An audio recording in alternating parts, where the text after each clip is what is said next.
దస్తగిరి నగర్లో ఉన్నాము. ఈ దస్తగిరి నగర్లో ఎక్కువగా కొంత పేదలు నిరుపేదలే ఉన్నారు. ఇక్కడ పోయినసారి 2019లో ఎలక్షన్స్ అప్పుడు వచ్చాను నేను ఇక్కడికి. 2019 ఎలక్షన్స్ అప్పుడు ఈ రోడ్డు ఎక్స్పాన్షన్ గురించి యాక్చువల్గా చెప్పారు, నాకు బాగా గుర్తుంది. అయితే ఇంతలో గవర్నమెంట్ పోవటం, ఆ తర్వాత వచ్చిన నాయకులు ఏం చేశారో నాకు తెలియదు. బట్ ఆ సమస్యను కూడా స్మూత్గా సాల్వ్ చేయాలని, ఎందుకంటే ఆల్రెడీ బిల్డింగ్ కట్టుకున్నవాడు ఎవరు ఇబ్బంది పడకూడదు. అటువంటిని లోకల్గా మెజారిటీ ఏది అడుగుతున్నారో దాన్ని కూడా మనం కన్సిడర్ చేయాలి. బట్ ఎవరు కూడా బిల్డింగ్లు కట్టుకున్నవాడు మాత్రం ఇబ్బంది పడకూడదు. బిల్డింగ్లు కట్టడం అనేది కరెక్ట్ కాదు. వాళ్ళు ఏదో రూపాయి సేవ్ చేసుకొని ఖర్చు పెట్టుకొని చేస్తుంటారు. అయితే ఎంత అవసరం లిమిటెడ్గా తీసుకుంటే అది కూడా ఉండదు. ఏదైనప్పటికీ ఏదైనా లోకల్ అందరినీ సంప్రదించి తప్పితే ఏ డిసిషన్ కూడా తీసుకోకూడదు. ఇప్పుడు సర్వేపల్లి కాలకట్ట కొట్టేశారు, కట్టాలని బిల్డింగ్లు పడిపోయినాయి, వాళ్ళకి పైసా ఇవ్వాలా, లేదా ఆల్టర్నేటివ్ ఆడికి పోతే వాళ్ళందరూ వచ్చేస్తున్నారు.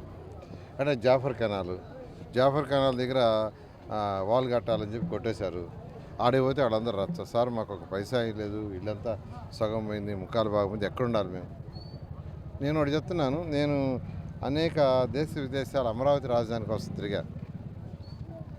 మంది ప్రజాస్వామ్యంలో ఉన్నాం. అంటే ప్రజల ద్వారా నాయకులు ఎన్నుకోబడతారు 5 సంవత్సరాలకు ఒకసారి.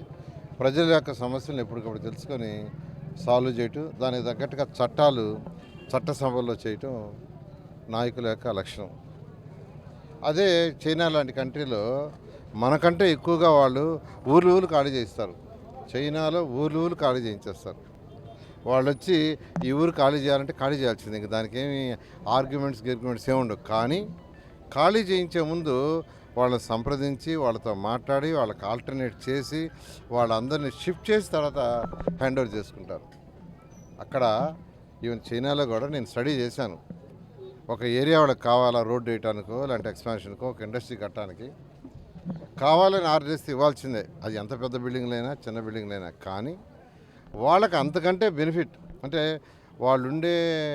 వాళ్ళకి ఎటువంటి ఇబ్బంది లేకుండా వాళ్ళు అక్కడ ఉద్యోగాలు చేసుకుంటుంటారు, ఫ్యాక్టరీలో పని చేసుకుంటుంటారు. నష్టపోకుండా వాళ్ళని ఎక్కడికి షిఫ్ట్ చేసినా చక్కగా వాళ్ళకి అకామిడేషను బిల్డింగ్లు కట్టిస్తారు. బిల్డింగ్లు కట్టి దానికి షిఫ్ట్ చేసి తర్వాత ఈ ఇళ్ళని పగలగొడతారు. కానీ మన దురదృష్టం మన రాష్ట్రంలో, మన దేశంలో, పర్టికులర్ మన రాష్ట్రంలో కావాలనుకుంటే వాళ్ళు కొట్టేయటం. ఎందుకంటే అందులో తెలుగుదేశం వాళ్ళు, సిపిఐ, సిపిఎం, బీజేపీను, జనసేన వాళ్ళ బిల్డింగ్స్ ఉంటాయి. అది కరెక్ట్ కాదు. నేను 2014 నుంచి 19 దాకా నెల్లూరులో ఉంటే ఒక్క బిల్డింగ్ కూడా పగలగొట్టేలా, ఒక్కటంటే ఒక్కటి కూడా చేయలే. అదే చేయాలంటే అధికారులకు నేను చెప్పాను, వాళ్ళతో కూర్చొని డిస్కస్ చేసి ఆల్టర్నేట్ ఇల్లు ఇచ్చే చేయమన్నా. అందువల్ల నెల్లూరులో ఉన్న ప్రజలందరూ చెప్తున్నాను, ఎవ్వరు కూడా భయపడాల్సిన అవసరం లేదు. తెలుగుదేశం వస్తుంది, ఏదైనా మిమ్మల్ని సంప్రదించి మీతో డిస్కస్ చేసి చేస్తాం. ఎందుకంటే అమరావతి రాజధానికి 58 రోజుల్లో 34,000 ఎకరాలని ఒక్కటంటే ఒక్క లిటికేషన్ లేకుండా రాష్ట్ర ప్రభుత్వాన్ని సాధించారు. ల్యాండ్ పూలింగ్లో 2015 జనవరి 1 ల్యాండ్ పూలింగ్ నోటిఫికేషన్ ఇస్తే 2015 ఫిబ్రవరి 28వ తేదీకి అంటే 58 రోజుల్లో 34,000 ఎకరాల ల్యాండ్ పూలింగ్లో ఒక్కటంటే ఒక్క లిటికేషన్ లేకుండా కోర్టు లిటికేషన్. ఎందుకంటే తెల్లవారు 6 నుంచి 12 దాకా 58 రోజులు తిరిగి అక్కడ తెల్లవారి 6 నుంచి రాత్రి 12 దాకా కావాల్సిన కనుక్కోండి. అమరావతిలో ప్రతి ఇంటికి తిరిగి వాళ్ళకి ఎక్స్ప్లెయిన్ చేసి చక్కగా మీరు ప్రభుత్వానికి ల్యాండ్ పూలింగ్లో ల్యాండ్ ఇస్తే మీకు తిరిగి ప్లాట్ రూపంలో ఎంత ఇస్తారు, ఇక్కడ ఏం కట్టడం వల్ల మీ ప్లాట్ల ఆదాయం ఎన్నో రెట్లు పెరుగుతుందని అన్నట్టుగానే ఈ ప్రభుత్వం పోయేటప్పటికి చదరపు గజం ఆడ 48,000 రిజిస్ట్రేషన్ అయింది. ల్యాండ్ పూలింగ్ తీసుకోకముందు చదరపు గజం 5,000, 3,000 ఉండింది. 5,000, 3,000 ఉండింది. దానికి కారణం ఏంటంటే అక్కడ డెవలప్ చేసాం, 9,000 కోట్ల రూపాయలు ఖర్చు పెట్టాం. అమరావతి రాజధానికి ఆ యొక్క క్యాపిటల్ సిటీ 217 చదరపు కిలోమీటర్లు. ఆ 217 34,000 ఎకరాల్లో రోడ్లు డ్రైన్స్ వేయడానికి 9,000 కోట్ల రూపాయలు ఖర్చు పెట్టాం. అదంతా ప్రజాధనం, దాన్ని వేస్ట్ చేశారు.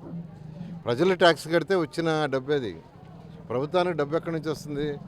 ప్రజలు ఇంటి పన్ను కానీ లేకుంటే జిఎస్టీ కానీ లేక ఇంకో ట్యాక్స్ కడితే వస్తుంది. అలాంటి కట్టిన దాన్ని ఈ ప్రభుత్వం 5 సంవత్సరాలు నాశనం చేశారు. నేను ఒకటే చెప్తున్నాను, ఎవ్వరు షాపులోళ్ళు కానీ ఇళ్ళలోళ్ళు కానీ ఎవ్వరు భయపడాల్సిన అవసరం లేదు. ఏదైనా మిమ్మల్ని సంప్రదించకుండా, లోకల్ నాయకులు సంప్రదించకుండా ఇటువంటిది కూడా జరగదు. ఇప్పుడు ఈ ప్రభుత్వం నేను సర్వేపల్లి కాలువ కట్టంతా ఎత్తేస్తానని ప్రచారం చేశారు. జాఫర్ కెనాల్ కట్ట ఎత్తేస్తానని ప్రచారం చేశారు. ఆఖరాకి నేను ఒక ఇల్లు అంటే ఒక ఇల్లు జాఫర్ కెనాల్ టచ్ చేయలేదు. అదేవిధంగా సర్వేపల్లి కాలువ కట్ట టచ్ చేయలే. కానీ ఈ ప్రభుత్వం మొత్తం కొట్టేసింది. కాబట్టి నేను అందరికీ చెప్తున్నాను, నాకు పేదలు నిరుపేదల యొక్క బాధ తెలుసు. నేను పుట్టి పెరిగింది ఒక పేద కుటుంబంలో, పూరి గుడిసెలోనే. ఎంఎస్సీ చదివింది కూడా పూరి గుడిసెలో. ట్యూషన్లు స్టార్ట్ చేసిన నారాయణ ఇన్స్టిట్యూషన్ ఈరోజు ఇంత డెవలప్ అయింది కూడా ఆ పూరి గుడిసెలో ట్యూషన్ చెప్పి. అందువల్ల ఆ బాధ నాకు తెలుసు కాబట్టి నెల్లూరు ప్రజలందరూ చెప్తున్నాను, ఇల్లు లేని ప్రతి పేదవాడికి నేను పిలిచిస్తా, మీరు అప్లై చేసినా చేయకపోయినా.